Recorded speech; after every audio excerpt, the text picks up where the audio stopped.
तहरो दुपाटा हटी तोरा नमवे पदू चार काठा कटी। अरे दिल मुके जाल हो दादा नहीं काटा पतहरो दुपाटा हटी तोरा नमवे पदू चार काठा कटी। कम उम्र के लई को भी तोर गोर बदनिया के घुरबे करी। जैसे जैसे कमर लचकी ऊपर पनसौआ उड़बे करी। जैसे जैसे कमर लचकी ऊपर पनसौआ उड़बे करी। अले जो बांध के भाई कोई टच नहीं करेगा, भाई को पसंद आ गया है। Music by Priyanshu Singh.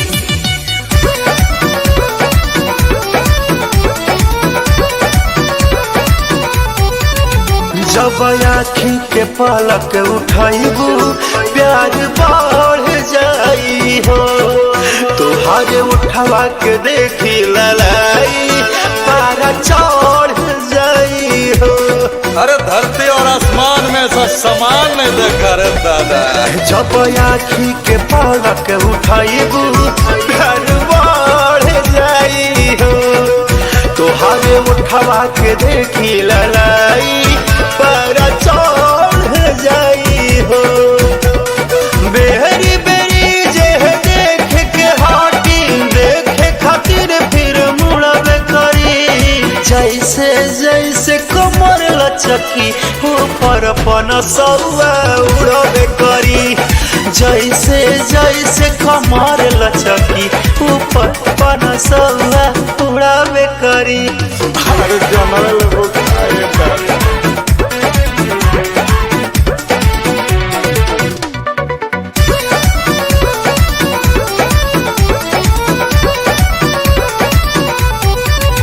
कुछ पैगु विशेष राकेश में हो पे मार जाइबू हो।